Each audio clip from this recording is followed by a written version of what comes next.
하나를 주제로 강연을 준비하셨습니다. 여러분의 박수로 강연을 청해드리겠습니다. 안녕하세요, 홍성국입니다. 이 프라자 호텔에서 포럼하면은 청와대를 내려다보는 자리라서 나름 괜찮은데 오늘은 서울 파이낸스 센터가 최근에 많이 가리고 있네요. 어찌됐건 좀 거대 담론으로 우리 사회가 어떻게 가고 있는지 또 뭐 대부분 다 여러분들 아실 만한 분들인데 함께 말씀드리도록 하겠습니다. 더불어서 서울 와이어가 더 비즈로 오늘 새 출발했는데 정말 축하드리고요. 또 여기 경영진들이 30년간 저와 함께 같이 이제 우리 시장과 관련된 논의를 같이 했던 분들입니다. 현 대표님이시나 전차엽 대표님, 또 명재곤 대표님도 다 마찬가지로 30년 전부터 알고 지내던 사이인데 오늘 특별히 의미가 있는 것 같습니다. 모두가 굉장히 살기 어려운 시대이고 살기 어렵기 때문에 뭔가 대안을 찾으려고 많은 사람들이 십수년째 노력들 하고 있습니다. 그런데 우리가 노력하는 이 부분에 있어서 방향성을 좀 상실하고 있다는 게 제 생각이고요. 제가 국회의원도 스스로 때려친 이유가 저는 불출마를 했거든요. 우리 사회가 방향성이 좀 잘못됐는데 국회의원은 정당의 편파성 때문에 제대로 된 이야기를 할 수가 없습니다. 그런데 오히려 사석에서 다양하고 과감한 얘기를 좀 할 수 있어서 집필도 하고 글도 쓰고 있습니다. 저 회색 코뿔소가 몰려오는데요. 저 회색 코뿔소라고 하는 것은 예상된 위험을 이야기하는 거죠. 현재의 어려움들을 우리 모두 다 잘 알고 있습니다. 근데 그걸 갖고서 뜯어 맞춰서 하나의 스토리로 못 만들고 있는 게 현재 우리의 현실이라는 거죠. 회색 코뿔소가 뭐냐? 다음. 저는 이것을 수축사회라는 용어로 설명을 하고 있는데요. 가장 중요한 역사적인 변화가 있습니다. 인류가 지구상에 태어난 지 350만 년이 됐는데 그 사이에 기후위기라든지 위험사에 돈을 써본 적이 단 10원도 없습니다. 불과 한 10년밖에 안 됐죠.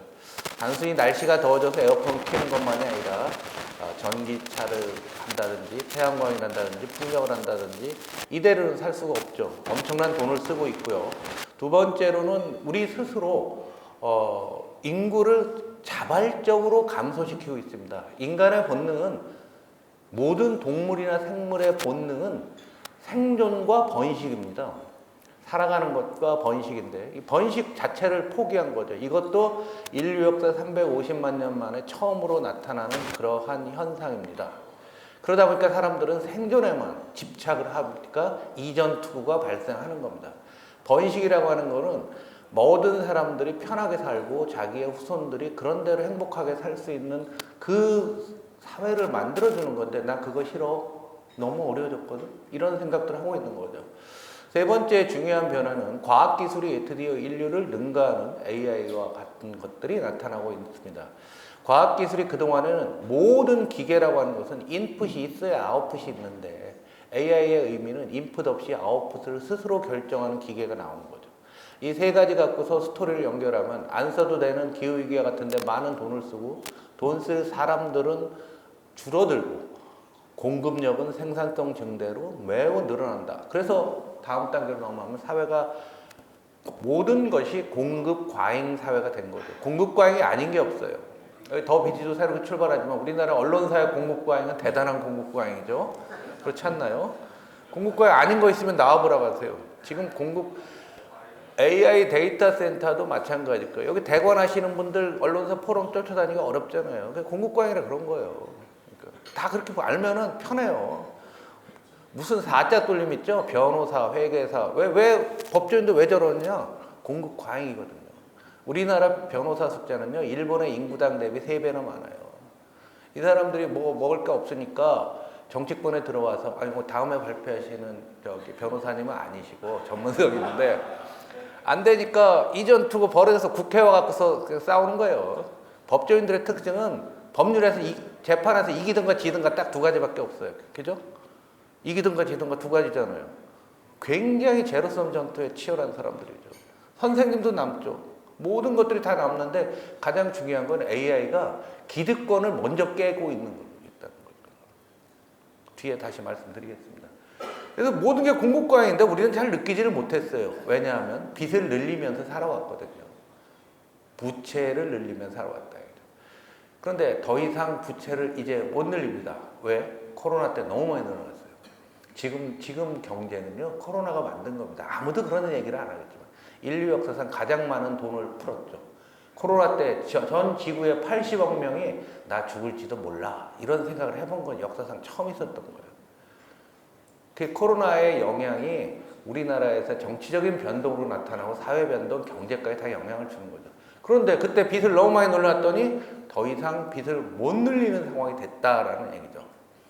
유럽 선진국들은 정부 부채, 한국은 가계 부채, 중국은 기업 부채. 국가별로 차이는 있지만 부채의 총량, 가계 부채, 정부 부채, 기업 부채 세 가지를 합쳤을 때 이것도 역사상 최고로 많습니다. 그러니까 여러분들은 어떻게 보면 되게 재수가 없는 세대일 수도 있는 거죠. 그래서 우리 사회는 꺾여가고 있습니다. 그래서 저걸 수축사회라고 하는데 여기서 다시 되돌아보면 우리는 번식이라고 하는 사회와 공동체에 대한 우리의 생각들을 우리 사회를 만드는 것보다는 나의 생존이 중요하게 되는 거죠. 그래서 정치는 이기주의로 정치는 파시즘입니다. 특권 일부가 권력을 독점하고 나머지를 노예와 같이 만들어가는 것을 원하는 거죠. 지금 미국이 정상적인 나라가 아니거든요. 생존에만 집중되는 정치체제. 그래서 파시즘이라는 용어가 지금 전 세계적인 정치학계에서 화두로 오고 있어요. 포퓰리즘 아닙니다. 포퓰리즘은 조직화되지 않고 지도자도 없고 누구도 책임 안 지는 시스템이에요. 그걸 정치적인 지향으로는 파시즘이 나오는 거고요. 개인들은 나만 살아야 되니까 이기주의에 빠져서 경제는 어려워지는 거죠. 이것을 한마디로 얘기하면 밑에 보면 우리 세상은 이것 때문에 민주주의와 자본주의의 동시 위기에 겪으면서 불평등, 불공정, 불확실 그리고 하다 보니까 미래는 불확실해지니까 모든 것이 불안정해진 거예요. 심리적으로 여러분도 굉장히 불안정하실 거예요. 그러니까 다들 약도 챙겨 드시잖아요. 그래서 여러 가지로 우리 사회가 앞으로 어떻게 될지 힘이 어려운 상황이라는 얘기죠. 보조자료 잠깐 보시겠습니다. 다음 장 보시죠. 인구 구조가 우리나라의 시스템은 1971년생이 지금 제일 많잖아요. 100만 명 정도 되잖아요. 70, 71, 72, 73. 굉장히 힘드신 세대인데요. 딱 10년 전에 우리가 저렇게 배가 흩쭉 튀어나온 항아리형이 완성이 됐고요. 2050년에는 역피라미드가 완성이 됩니다. 여기서 여러분들한테 질문 드릴게요. 2050년에 다 생존하고 계실 거죠? 자신 없어요? 저는 자신 없어요. 맨날 내수부양을 해서 술 먹지, 세수 나쁘니까 담배 피지, 뭐 그 사이에 식사하고 얼른 가서 또 벌써 세금 내고 왔어요. 근데 이런 사회는요, 우리 역사상 단 한 번도 없었습니다. 이게 정치적인 변동을 일으키는 거죠. 여러분들 한국의 고령한 보고 있죠. 위에 보면 국가별로 2040년, 50, 70년까지 쭉 한번 인구를 보시면요, 유럽이 굉장히 답답하다는 생각이 들 거예요. 미국이 왜 저러느냐, 이스라엘이 왜 저러느냐, 인구 구조로도 아무도 설명 안 하는데요. 오늘 왔으니까 한번 취재해서 한번 써보세요. 왜 그러냐? 이스라엘 인구가 지금 1000만 명이에요. 팔레스타인 500만, 레바논 500만. 우리가 어릴 때 봤을 때 사우디 1800만, 2000만인지 알지만 지금 4000만에 육박하고 있습니다. 이란이 9000만에 육박해요. 그럼 이스라엘 사람 입장에서는 그래, 너희들하고 평화롭게 사는 건 좋은데 주기적으로 이 사람들을 때려붙이지 않으면, 심하게 얘기하면 없애지 않으면 이스라엘이 안전이 안 된다고 생각하는 거죠. 그러니까 네타냐후 총리를 어찌됐건 많은 문제가 있는 사람이지만 이런 전쟁을 벌이는데도 이스라엘 사람들의 입장에서는 동의할 수밖에 없는 거죠. 미국으로 가면 어떠냐? 미국이 올해가 250주년의 독립이에요.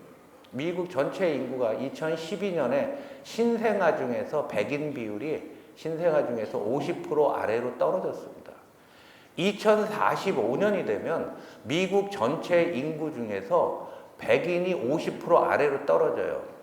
그러면 미국에 있는 백인 주류 계층이라고 하는 사람들은 2045년이면 19년 남았습니다.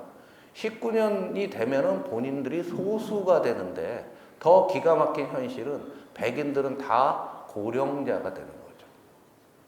캘리포니아 같은 경우는 지금 흑인, 히스패닉, 아시안계가 전체 인구의 60%를 넘어요. 그리고 민주당이 아성이 돼버리는 거예요. 그러면 미국의 보수 주류 계층에서 놓고 보게 되면 우리나라 뺏기는 거 아니야? 그 사람들이 마가를 따르는 이유는 그들 스스로는 자기들의 애국심이라고 생각하는 겁니다. 거꾸로 생각해서 여러분들이 여러분 동네에서 여기서 살았는데 외국인 근로자들이 와갖고 일자리 다 뺐고 우리 동네 인구의 절반을 넘어선다고 생각했을 때 여러분들이 생각이 어떨까요? 분노하지 않겠습니까? 그걸 이용하는 것은 트럼프인 거죠. 그렇게 해석을 아무도 안 해요. 오늘은 지금 가신 분들 이 얘기를 못 들었잖아요. 사주팔자가 안 좋으신 분들이에요. 이걸 듣고 가야 되는데 왜 이거 역사상 처음으로 내가 얘기해 주는 건데. 마찬가지로 인구 구조가 정치, 사회부나 국제 질서에도 영향을 주는 시대가 된 거죠. 그래서 우리가 경제가 잘 되고 한국 경제가 혁신하자 우리 포럼에 저기도 하지만 경제가 아니라 사회와 정치 구조를 바꾸지 못하면 경제도 혁신이 어렵다는 얘기입니다. 다음 주. 기후위기, 우리 김소연 의원님도 오셔서 기후위기 말씀하셨는데 이거 딱 한 장으로 끝나요. 뭐 이렇게 설명할 거 없어요. 2억 년간 이산화탄소 왔다 갔다 하다가 이산화탄소 농도가 제일 높을 때 산업혁명 시작해서 지금까지 계속 느는데 안 줄 거다 얘기죠. 그걸 더 짧게 보게 되면 좌상단에 있는 겁니다. 자, 1800, 1900년 되면서 이산화탄소가 쫙 올라간 거죠. 그러면 우리 생전에 다시 묻습니다. 여러분들 생전에 기온이 떨어질 거로 봅니까? 안 그렇습니다. 그리고 기후가 올라간 거는요, 시간차가 있어요. 타임렉이 있어갖고 그 영향이 언제 올지 모르는 거죠. 지금 오늘이 4월 15일이잖아요? 4월 15일인데 오늘 27도, 28도 가잖아요. 여러분 인생에서 그런 적이 있나요? 10년 후에 30도가 넘으면 4월에 어떻게 될까요? 그러면 원래 춘추복이 없었는데 이제는 동복, 하복 두 가지밖에 없는 상황이 되지 않겠네요. 옷부터 시작해서 여기에 대한 투자는 계속 해야 되는데 이 비용이 어마어마하다는 얘기죠. 다음으로. 그래서 저는 이런 걸 수직사를 하는데 이 과정에서 사람들의 마음을 바꾸는 불평등이 굉장히 심해요. 제가 아까 4번을 얘기했죠. 불공정하고 불평등하니까 모든 것이 불확실해지고 사람들은 불안정해 됐다는 얘기예요. 미국의 사람이다. 우리나라 이런 통계도 없어요. 우상단에 보시면요.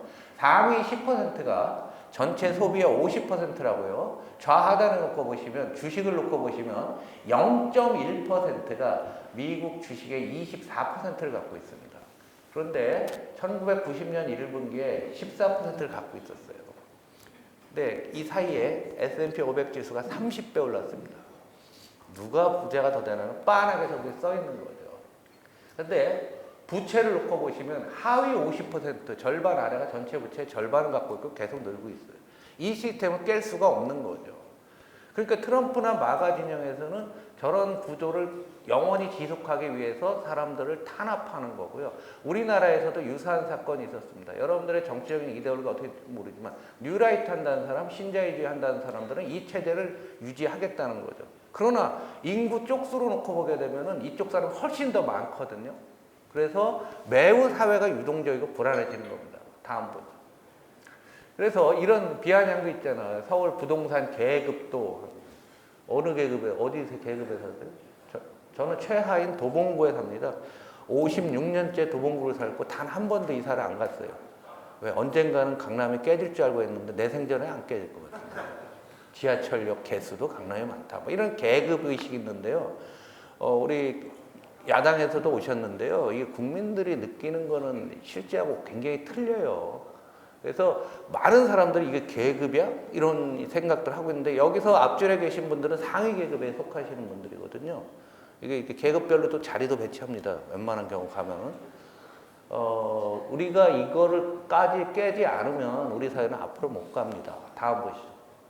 다음. 그러니까 사람들의 심리가 어떻게 되냐면 이제 일단은 세상에 대해서 엔티한 분위기들이 많이 나오는 거예요. 좌상단을 놓고 보시면은요. 혼자 있고 고립되고 싶다라는 얘기죠. 저 40대를 보시면은요. 40대가 가장 왕성하게 활동하는데 87대 13입니다. 여러분들도 가끔 혼자 있고 싶으신 경우가 많이 있을 텐데 왜? 세상이 너무 힘들으니까. 만나는 사람들은 다 이해관계로 만나야 되고 누군가 나한테 사기를 쳐서 내 거를 뺏어가려고 할지 모른다는 생각들 하게 되니까 혼자 있는 걸 선호하는 거죠. 좌하단에. 믿고 의지할 사람 있나요? 없다 얘기죠. 한국이 가장 또 심한 나라고요. 오른쪽은 뭐냐면 이 막대기가 높을수록 공부를 많이 한 사람을 믿을 만하다라는 겁니다. 그런데 한국은 빨간색으로 나왔죠. 공부 많이 한 사람을 믿지 못하겠다. 딴 말로 얘기하면 배운 새끼가 더 해먹는다. 그래서 한국 사회의 키워드가 불공정이 된 겁니다. 문과 전교 1등이 다 서울법대 갔잖아요. 제일 많이 해먹는다는 걸 다 알잖아요. 인사청문회 하면 법조인 출신들이 돈 제일 많고 많은 불공정을 저지르고 있다고 하는데요. 모든 통계 이미 다 나와요. 얘기를 안 할 뿐입니다. 더 비지에서도 이런 것 좀 많이 좀 알려주시기 바라요. 보수 언론들은 못합니다. 다음. 그러니까 사람들이 불공정에 막 되다 보니까 불평등과 불공정이 섞이는 거죠. 우리는 지금까지 소득 불평등만 생각을 했는데 이건 많이 개선됐어요. 지금은 자산 불평등의 시대, 어제 대통령이 얘기했죠. 지역 불평등의 시대, 교육 불평등. 국회가 세종으로 이사가는 법안을 제가 발의해서 통과시켰거든요. 21대 때. 가서 세종 시민들한테 야 이제 국회 오는 거 내가 법안을 했으니까 옵니다 했더니 세종 시민들이 그러더라고요. 요청사항이 있으면 뭡니까? 그랬더니 국회 오느냐고 수고했는데 그거 별로 안 중요해요. 뭐가 오야 됩니다. 뭐가 기업이 오야 되나요? 아니요. 대치동 학원이 오야 됩니다. 그래서 지금 세종에서는 대전으로 이사 가는 게 대유행이에요. 지금 대전으로 세종에서 대전으로 대전이 어딘지 아세요? 충청남도 대전이 아니라 대치동 전세로 이사하는 그걸 대전이라고 합니다. 이런 다양한 형태의 불평등이 나타나고 기업들은 미래산업과 전통산업 다 공급과인데 전통산업은 대기업과 중소기업 이거 굉장히 어려운 수출 써야 돼서 사람들이 많이 화가 나 있죠. 그래서 여러분들이 보는 많은 드라마는 그것을 북돋은 거예요. 아까 혼자 있고 싶은 사람은 나는 자연인이다 보는 겁니다. 매주 수요일이죠. 오늘 수요일인가요? 수요일날 밤 9시 MBN에 합니다. 그래서 나는 자연이다 파면은 아씨 내가 이렇게 힘들고 어려운 게 조상님 몇 자리가 잘못된 거예요? 묘를 한번 파보는 거죠. 파묘가 1000만 개 있어요. 아 옛날이 좋아. 조용필 콘서트나 보지 뭐. 지난 추석에 조용필 콘서트가 나왔죠. 불공정을 법이 치료하지 못하니까 불공정을 내가 직접 하겠다. 마동석을 보면서 범죄도시에서 범죄인을 저렇게 까면 그 마동석부터 구속해야 되죠. 너무 세게 때리잖아요. 그리고 맞아도 쓰러지지도 않아요. 이소룡도 맞으면 코 피 흘리거든요. 피 터지고. 마동석은 피도 안 나는 겁니다. 왜? 사람들이 그만큼 분노하고 있다는 거죠. 지옥에서 온 판사라는 적도 있어요. 판사가 직접 지옥에서 온 저승사나가 한국의 판사로 환생한 다음에 법 때문에 공소시효가 시효가 지났다든가 법 때문에 제대로 치유 못하는 사람을 자기가 판별을 하는 거예요. 저기 집행유예로 해놓고서 저녁에 찾아가서 무참히 살해하는 스토리죠. 열혈 사제는 신부님이 가서 다 때려부셔요. 왜? 하늘 저기 천당까지 가고 지옥까지 갈 시간이 없어. 그러니까 빨리 현상에서 해쳐버리자. 우리가 싸우는 제로섬 게임을 희화한 게 바로 오징어 게임이고요. 흑백 요리사에서 싸우는 거잖아요. 우리가 제로섬 게임을 살고 있지만 제로섬 게임을 구경하는 거 굉장히 재밌는 거죠. 이 스토리가 다 나오는 거 환상이라고. 그래서 우리 사회는 분노가 있다라는 측면들이 많아요. 수축사람 사람의 심리가 그렇다는 얘기죠. 다음. 그래서 어떤 사람은 이런 약을 먹죠. 역사적으로. 정신병과 관련된 약에는 대부분 다 들고 계세요. 하다못해 홍삼이라도 드십니다. 이병래 회장님 사모님이 홍삼 해드려요? 안 해주시는 것 같아. 그러니까 집에서 버린 거예요. 그거는. 보험 좀 체크해 보세요. 혹시 뭐 들어가 있나. 근데 이게 이제 역사적으로 우리 멋진 신세계나 영화 이퀄리브리엄, 그다음 매트릭스에서 파란 약 먹을래, 뭐 현실을 잊게 하는 약. 이게 정치적으로 보면 좌우로 완전히 갈라지고 있는데 제가 이전 책 수축사에서는 아령 사회라고 했어요. 아령같이 이렇게 생겼. 근데 이게 아령이 옆으로 쭉 늘어나니까 역도선수가 되는 바벨 있죠. 우리 세상이 그렇게 갈라져 있어요. 좌와 우와. 제가 여기 섰다고 해서 민주당 출신이라고 해서 좌측만 옹호하지는 않습니다. 똑같아요. 양극단에 있는 사람들의 생각은 똑같습니다. 왜 그러냐면 양쪽은 제로섬 전쟁 중이기 때문에. 그래서 저 카르 슈무트라고 해서 히틀러 때 유명한 법학자고 히틀러의 통치를 이론적으로 한 사람이에요. 근데 그 당시 100년 전에 카르 슈무트가 뭐라고 했냐면은 여기 써놨죠.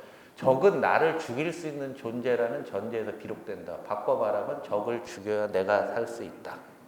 자, 이게 전 세계 구도고 현재 한국에서 벌어지고 있습니다. 저 사람에 대해서 논란은 많지만 저 표현은 저는 맞다고 생각해요. 그래서 제가 이번에 2주 전에 이 책을 썼는데 굉장히 잘 팔리고 있고 지금 대한민국에서는 덧셈 파시즘을 읽은 사람과 읽지 않은 사람 간의 그 세상을 바라보는 능력 차이가 엄청 발생하고 있습니다, 여러분들. 우리 명재건 선수 좀 꼭 좀 읽어보시면 좋은 아이디어가 많을 겁니다. 그래서 굉장히 우리가 바벨 사회같이 됐는데 문제는 계속 늘어나다 보면 어떻게 돼요? 가운데가 얇아지고 중도가 없고 부러지는 거예요. 그러니까 정치적으로 얘기하면요, 지금 국힘이나 민주당에서 탈당할 사람 많은데 탈당 안 하잖아요. 왜? 양쪽으로 완전히 갈라졌기 때문에 내가 중간층으로 이동했을 때 나의 지지층은 아무도 없다고 생각하는 거예요. 그러니까 국힘에서 누가 나가네 마네 하지만은 못 나가는 이유가 바로 바벨 사회가 됐기 때문에 그렇다는 얘기예요. 다음. 그러다 보니까 사람들은 무슨 생각을 하냐면, 아우, 나를 한 방에 해결해줄 영웅을 그리는 거예요. 한 방에 해결해줄 영웅. 지금 미국에서는 저 아저씨죠? 굉장히 센, 가끔 타코를 하지만은 영웅이라고 하는 거는 현실을 한 방에 바꿔주는 메시아가 되는 겁니다. 그래서 지금의 파시즘 시대가 된 거는, 그래서 지금 트럼프 대통령이 화폐에 자기 얼굴을 넣고 자기가 원래 교황이 되고 싶다고 했고, 저 그 큰 바위 얼굴에 자기를 새기겠다는 저 법안은 발의가 돼 있어요. 지금 미국에서 공화당이 발의가 돼 있습니다. 그리고 하느님이 은총을 내린 것 같고, 어제 보니까 이제 본인이 치료하는 사진이 나와서 미국에서 큰 센세이션이 됐는데요. 여기서 우리가 주목해야 될 거는요, 트럼프 대통령 지지율이요, 지금 41%예요. 우리 언론에서 일부 30% 초반 나온 것은 아주 특이한 언론들 나오는 거고요. 정상적으로 41이고요. 미국 공화당 지지율이 42%가 돼요. 왜? 공화당이 한번 해줄 거로 완전히 바꿔주고, 아까 그 인구구조라든가 미국의 어떤 경제적으로 어려운 걸 한 번에 해결해 주지 않을까라는 생각들을 하고 있는 거죠. 그 부분을 이해한 다음에 우리도 대응책을 찾아야 되는 거죠. 여기에 있던 많은 개발 독재자들과 위에 파시스트, 거의 비슷한 사람들이고. 그러니까 우리도 이러잖아요. 옛날 박정희 시대가 좋았다, 전두환 시대가 좋았다 하시는 분들은 개발 독재라고 하죠, 그걸. 야, 그래도 그분들은 경제는 잘했어 하는데. 그 당시 시대에 맞는 거죠. 개발 독재 성공한 나라는 전 세계에 한국밖에 없습니다. 오해하지 마세요. 그 이유는 정책이 뛰어나서도 뭐 물론 인정합니다. 50%고 나머지 50%는 우리 국민들이 세계에서 제일 똑똑했기 때문에 그래요.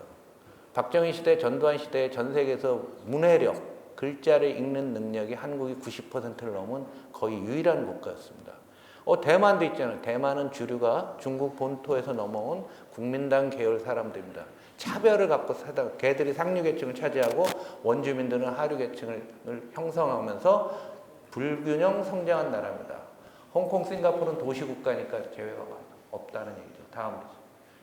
저건 다 말짱 헛일이라는 얘기고요. 경제가 어렵다는 얘기입니다. 기존 추세에서 글로벌 금융위기 코로나 때 다 한 단계씩 다 떨어졌어요.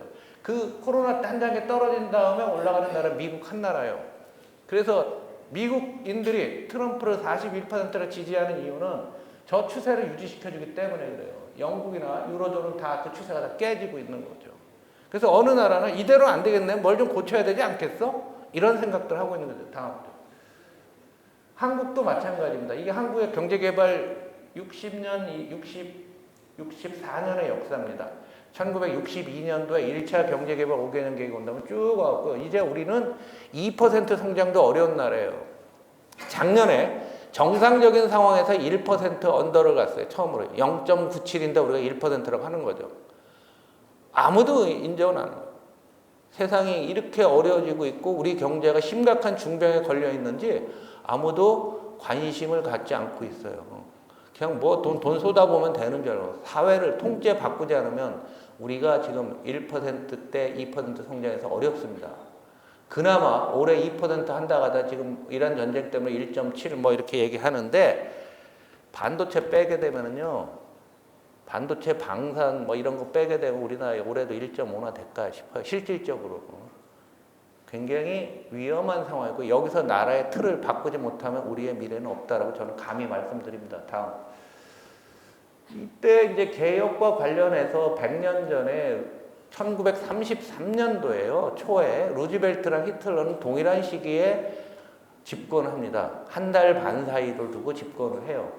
그런데 뉴딜을 통해서 루즈벨트는 미국을 세계 최강 국가로 만들었고, 히틀러도 초기에는 성과가 났지만 2, 3년 만에 깨지고 나서 안 되니까 2차 세계대전까지 갑니다. 저는 뉴딜 혁명이라는 용어를 쓰는데 어마어마한 법안이고요. 우리가 하는 모든 제도는 뉴딜 때 다 만든 거라고 보시면 돼요. 자세한 거는 불러주시면 제가 딴 데서 설명드리도록 하겠습니다. 다음이죠.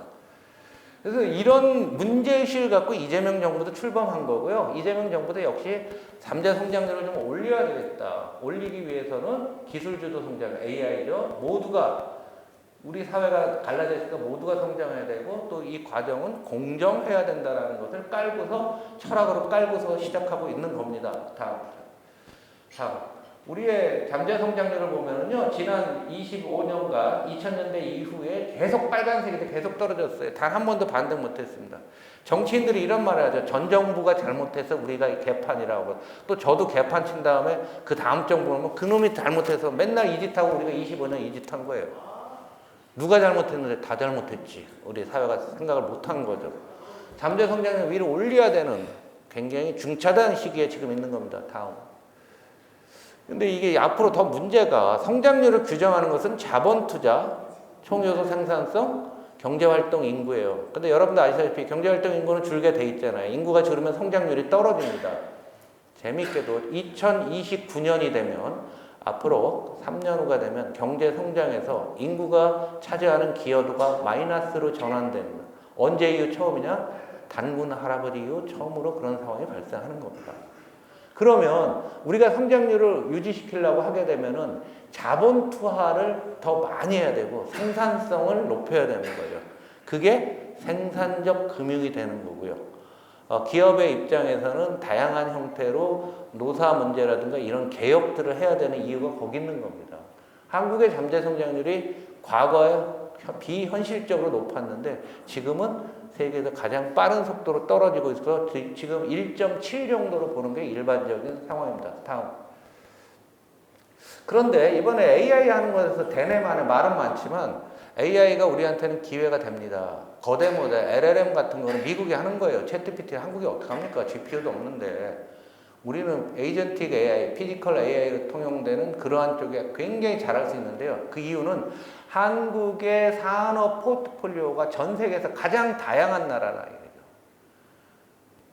세계에서 가장 다양한 나라는 사실 중국인데요. 중국과 미국과는 패권 전쟁이 벌어지면 담을 딱 싸니까 자유민주 진영에서는 한국의 산업 포트폴리오가 압도적으로 다양하면서 세계적인 수준에 와 있는 겁니다. 자, 먹는 거 놓고 보시면은 불닭볶음면, 비비고 만두부터 한번 시작해 보고요. 바이오, 그다음 문화는 한류, 그다음에 우리 중후장대항상 조선 석유화학 어렵지만 생산성이나 이런 것들은 세계 최강입니다. 방산, 그리고 금융도 아시아권에서는 상당히 많이 발전된 나라입니다. 반도체 IT는 이야기할 것도 없고요. 여기에 AI가 다 들어가면 되고, 그래서 AI에 연간 지난 5년간 100조를 투자하겠다는 컨셉이 거기에 달려있고, 다른 나라들은 에이전틱 AI가 와서 피지컬 AI 만들 것도 없어요. 대만에서 뭐 반도체 빼면 뭐가 있습니까? 아무것도 없습니다. 독일에서 뭐 문화재가 나옵니까? 우리 까먹은 말이 있어요. 4차 산업혁명 어느 회사가 만들었습니까? 독일의 지멘스가 만들었습니다. 독일 완전 맛이 갔어요. 4차 산업혁명이란 말 안 쓰죠 이제. 한 3, 4년 AI 나오기 전까지는 그게 그 용어가 대세였잖아요. 안 쓰는데 독일도 맛이 갔습니다. 굉장히 어려워지는 상황이죠. 다음. 된다는 얘기죠. 그래서 돈의 흐름을 좀 바꾸는데요. 3단계로 갑니다. 요거는 제가 국정기획위원회에서 만들어서 직접 실행하고 있는 거예요. 지금 포용금융을 하고 있어요. 뭐냐면은 신용이 안 좋거나 장기 연체자들, 다중채무자들 구제하는 조치를 하고 있죠. 그래서 서민금융진흥원하고 캠코에서 정부 예산을 받아갖고서 하고 있고, 우리나라 금융기관들도 상당히 많이 여기에 대해 참여를 해서 하고 있습니다. 그리고 그 다음에 더 이상 가계부채가 늘려서는 안 되기 때문에 은행권에 계신 분들 잘 아시겠지만 가계부채 관리 목표를 지금 GDP의 100에서 지금 90이 됐는데요. 내부적으로는 85 밑으로 떨어뜨릴 겁니다. 그런데 주는 거 아니에요. 분모가 커지니까 GDP 대비로 커지기 때문에 증가가 되는데 증가하는 것의 상당 부분을 생산적 금융으로 가고 이번에 주담대 부분들은 더 이상 늘리지 않겠다라는 거죠. 그래서 다양한 생각들을 갖고서 지금 하나하나 바꿔 나가고 있습니다. 그동안 은행권이 이자 장사한다고 많은 욕을 먹었는 건 그건 제도가 그랬기 때문에 그렇습니다. 우리 기업에 대한 벤처기업에 대한 위험 가중치가 대출액에서 4배였어요. 400%로 위험을 인식했습니다. 그 200으로 낮췄죠 지금. 근데 부동산은 15%예요. 그러니까 당연히 은행 입장에서는 우리 제도가 그랬으니까 그걸 이용한 거죠. 뭐 그 사람들이 탐욕이 있어서 그랬다? 저는 그런 거 동의하지 않아요. 제도를 못 만들어 놓고 왜 개소리냐라는 거죠. 그러니까 제도를 지금 바꿔가고 있습니다. 그래서 돈들이 흘러가는 우리나라 또 자본시장 60년 역사에서 가장 중요한 것이 벌어지고 있고 그런 것 중에 하나는 이제 이건 다 한방적 처분이죠. 더 이상 금융거래 못하는 사람을 살려놓는 게 포용금융이고 가계부채는 더 이상 못 늘리게 하고 그 다음에 생산적 금융으로 좀 더 세게 땡기는 정책들이 국민성장펀드라는 얘기죠. 다음 보죠. 국민성장펀드는 참고로 이 용어는 제가 만들었고 이 테이블은 제가 다 한 겁니다. 이름도 국민성장펀드로 만든 거 제가 한 거예요. 기억해 주시기 바랍니다. 기자들은 뭐 하나 몰라 그런 것도 안 쓰고. AI의 100조고요. 요 금액을 정확히 하세요. AI의 100조고 그 다음에 5년간입니다. 이재명 정부에는 100조를 쓰고요. 벤처로 연간 30조씩 간다는 거죠. 지금 10조도 안 돼요, 연간. 3배로 늘리겠다고 하는 것은 정말 어렵습니다. 그래서 이 재원을 톡톡톡톡 긁어서 하고 있는데 이건 분위기예요. 분위기 한 번 되면 확 갈 수도 있죠. 그리고 국민성장펀드도 5년간 150조 한다라는 거죠. 이미 이제 시작이 돼서 다양한 형태로 기업들한테 지원했고요. 아직 출발도 안 한 겁니다. 법도 바꿀 게 많이 있고요. 이렇게 갈 겁니다. 다음. 그러면 이제 우리 뭘 어떻게 바꿔야 되냐? 그래서 제가 제시한 국가 모델을 좀 재구축해야 될 것 같고요. 우리가 어떤 나라를 지향하는가? 그 다음에 정치적인 거는 하는데 이 자리에서 얘기 안 하겠습니다. 한국의 성장 중심으로 가야 되고 거기서 미래형 제조업 광고 그 다음에 오늘 또 제 뒷 강연도 가짜 정보에 대한 대응이 있지만 저는 그게 굉장히 중요하다고 보고요. 교육 바꾸고 사회적 자본을 구축했는데 이 중에 몇 가지만 말씀드리겠습니다. 다음 보시죠. 다음. 일단 우리나라의 모델이라 했을 때요. 우리 좌파의 모델은 스웨덴 모델입니다. 스웨덴 핀란드 모델인데 이게 끝났어요. 스웨덴이 난리가 나고 있고요. 스웨덴에도 극우 정당 지지율이 15% 정도 가까이 됩니다. 스웨덴이라는 나라가. 왜냐하면 중간에 신자유주의를 잠깐 하면서 소득세 내리고 국가 재정 방만하게 쓰고 외국인 거기도 고령화 때문에 외국인 근로자가 너무 많으니까 일자리 문제가 발생하고 우리가 발생하는 문제는 똑같습니다. 핀란드도 맛이 같죠.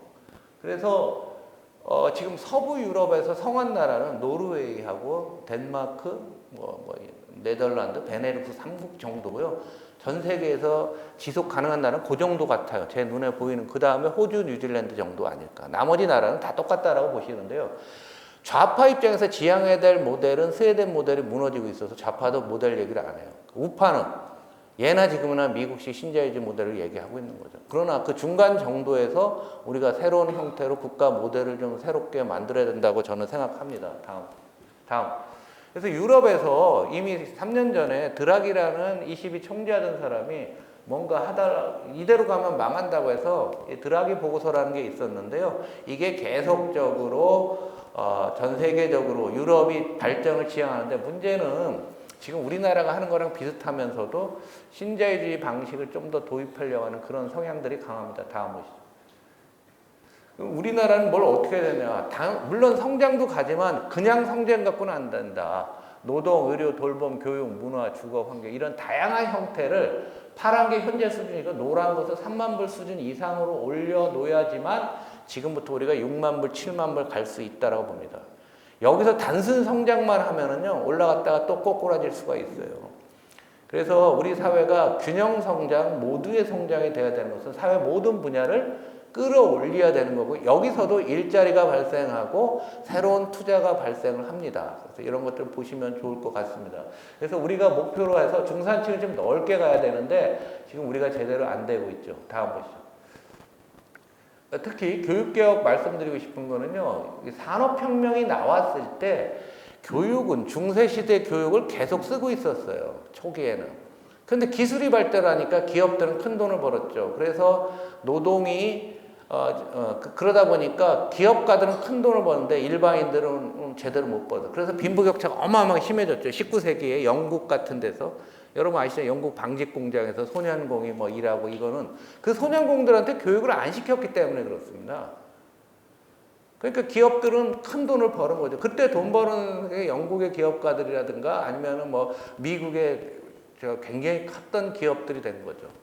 그 이후에 2차 세계대전까지도 그랬는데요. 2차 세계대전 끝나면서 보편 교육이 오면서 교육이 기술을 따라잡았을 때, 이때가 번영이 나오는 거죠. 지금은 다시 교육이 정체되고 있는데 기술이 엄청 빨리 가잖아요. 여러분 한번 잘 보시면은 우리나라도 소프트웨어는 삼성 소프트웨어가 그 아카데미 있잖아요. 거기가 제일 잘해요. 우리나라 대학보다 훨씬 낫습니다. 여기 오늘 대학교에서 오신 분 안 계시죠? 진짜 꼴통들만 모아놨습니다. 이래서 큰일 납니다. 그래서 저는 단순히 딴 사람 스템 교육이라 하죠. 과학기술만 많이 가르치자는 얘기는 아니에요. 이 D섹션과 마찬가지로 우리 새로운 형태로 제대로 정보를 판별하는 것도 가르쳐야 되고 세상에 대한 인문학적 지식도 가르쳐야 된다고 저는 보고 있는데요. 현재 교육이 하나도 못 따라가고 있다는 건 굉장히 중요한 얘기고요. 제가 업무상 벤처기업가들 많이 만나고 벤처 캐피탈을 많이 만나는데요. 이제 투자할 데가 없답니다.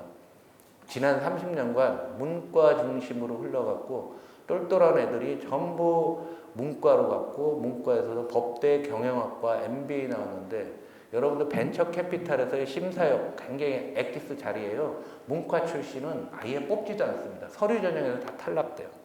문과 출신들은.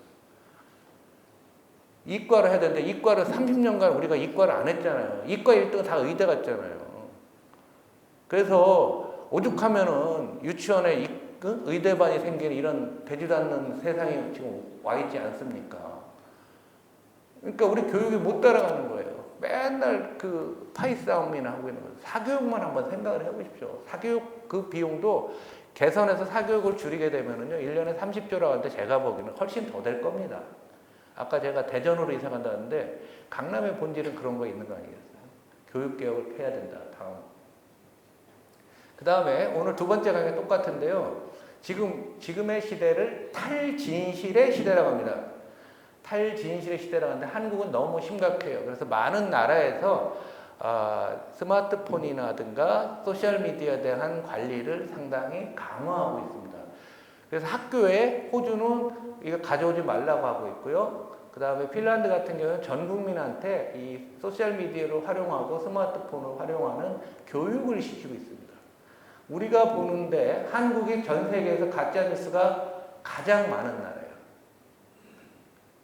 예를 들면 슬롭이라고 해서 AI가 만든 쓰레기 동영상 1년 연간 조회 건수를 놓고 보게 되면은요, 우리나라가 작년에 85억 번 이렇게 클릭이 들어갔는데요. 두 번째가 파키스탄이 55억 건, 미국 10억 건.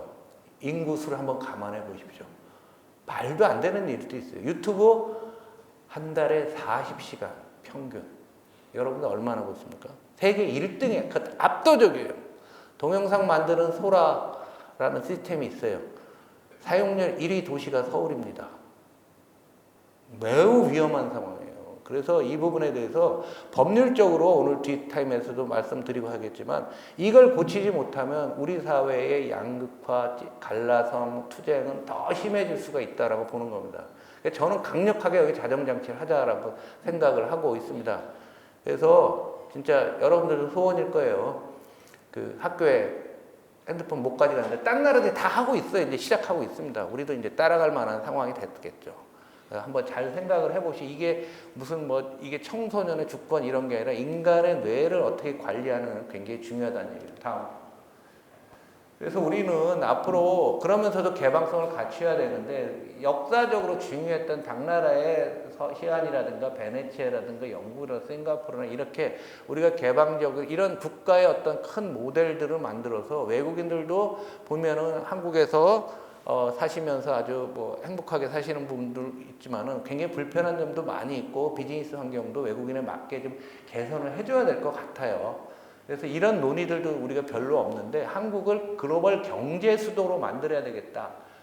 저는 이런 용어를 많이 씁니다. 다음 보시죠. 근데 그게 멀리 있는 게 아니라 우리 주변에 가까이 있다라는 얘기죠. 그래서 이런 이제 핀란드가 에스토니아가 이걸 합니다. 에스토니아가 이제 그 디지털 영주권을 해갖고요. 그냥 주는 거예요. 우리는 한국에 대해서 뭐 교육도 받고 뭐 주면 이 사람들이 대신 한국 들어올 때 출입에 굉장히 신분이 더 확실해지잖아요. 비자를 떠나서도 확실해지니까 비즈니스 기회를 준다든가 뭘 해서 우리나라 인구 감소하는데 이 사람들이 한국과 뭔가 할 수 있는데 한국은 괜찮거든요. 예를 들면 EBS 프로그램 있죠. 너무 좋은 것들 전 세계 모든 언어로 AI가 자동 번역을 딴 나라에 뿌려주고 이걸 본 사람들이 또 한국에 더 많이 오게 되고 이런 생각들을 복합 처방을 해야 되는 겁니다. 산업단지, 우리나라 산업단지에서 중후장된 과거 산업단지를 통으로 다 가잖아요. 지금 베트남의 하노이에서 하이퐁 사이는 완전 한국 단지화 됐는데 체계가 없어요. 이걸 그 모델을 갖고 인도네시아도 가고 인도도 가고 말레이시아도 가고 뭐 아세안이 주로 되겠죠. 많이 좀 가졌으면 좋겠고 뭐 AI 하고 그다음에 관광이 이 정도 갖고는 안 되거든요. 관광 늘릴 수 있는 부분들을 굉장히 많이 해야 되는데 내수 소비가 주는 걸 외국인들이 와서 관광에서 소비할 수 있도록 좀 만들어졌으면 좋겠다라는 생각입니다. 그래서 이런 아이디어들 전부 모아 갖고서 이번 지방선거 끝나면은 우리 민주당 정부에서도 좀 더 한국이 글로벌 경제 수도가 되고 우리가 부족한 성장 역량을 놀리기 위해서 국가 시스템을 좀 바꿔 나가야 된다고 생각합니다. 다음. 제 강의는 대충 이렇게 끝났고요. 최근 경제 상황 잠깐 말씀드리면 좌측을 놓고 보시면은 반도체 산업에 대한 의구심도 있고 희망도 있고 그런데요. 왼쪽을 보시면 1월 5일 날 삼성전자 2026년도 영업이익이 116주였고요. 밑에 1월 30일 날 되면 157조고요. 3월 23일 날 251주였다가 어제 보니까 300조를 다 넘깁니다. 그래서 삼성전자와 하이닉스의 올해 영업이익이 530조 정도가 맥스로 지금 나오고 있습니다. 그런데 2023년에 이 회사들이 돈을 안 벌었었거든요. 한국 입장에서 530조가 올해 한 방에 떨어진다는 얘기죠. 물론 그게 다 떨어지는 건 아니지만 그래서 이번에 추경도 하고 있는데 너무 일방적으로 세다. 새로운 기술들도 계속 나올 수 있는데 우리 업계에서는 2028년을 피크로 봅니다. 그러면 금융시장은 한 6개월에서 9개월 전에 움직이니까 피크가 내년까지 간다. 뭐 이런 생각들을 갖고 있는 게 상황인데 너무 좋아서 오히려 걱정이 돼요. 저 재무제표를 트럼프가 보면은 그냥 둘까요?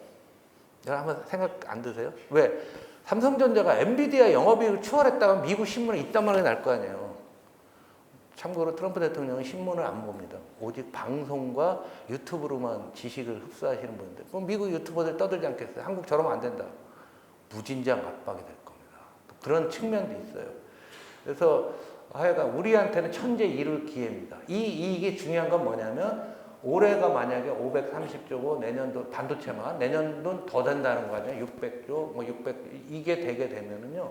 거기서 나온 그 돈으로 한국의 미래를 만드는 새로운 재원이 될 수가 있어요.